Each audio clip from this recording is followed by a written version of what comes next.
शहरामध्ये महानगरपालिकेकडून जेथे आवश्यकता नाही अशा ठिकाणी शौचालय बांधण्याचे काम करण्यात येत आहे, तर दुसरीकडे पर्यायी जागा शोधून अगोदर शौचालय उभारणे आवश्यक होते। मात्र बांधलेले शौचालय पाडून आता महानगरपालिका पर्यायी जागांचा शोध घेत आहे।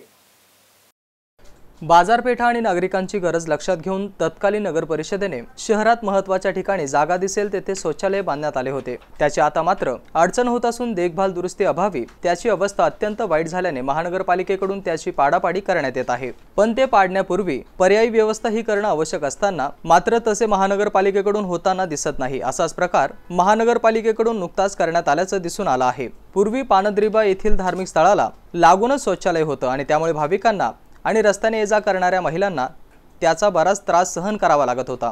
त्याचप्रमाणे जाधव मंडी येथील एका धार्मिक स्थळाजवळ देखील अशीच परिस्थिती होती।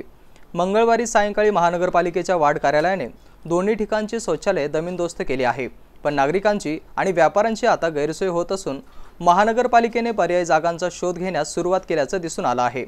आता लवकरच जागा सापडली तरी त्यास उभे करण्यासाठी किमान 4 महिन्यांचा अवधी लागू शकतो। या कालावधीमध्ये अनेकांची गैरसोय होणार असल्याचे संकेत मिळत आहे। जेसीबीच्या मदतीने हे शौचालय पाडले। त्याचप्रमाणे जाधव मंडी येथील एका धार्मिक स्थळाजवळ अशाच पद्धतीने शौचालय होते, त्याचाही बराच त्रास होता। महानगरपालिकेने या भागामध्ये आणखी एक प्लास्टिकचे शौचालय उभारले होते, त्याचीही अवस्था अत्यंत वाईट झाली होती। त्यामुळे या भागातील जुने आणि नवीन दोन्ही शौचालय पाडण्यात आल्याचे मारे यांनी सांगितले। नागरिकांच्या सोयीसाठी पर्यायी जागांचा शोध असल्याचे झोन विभागाच्या वतीने सांगण्यात आले आहे।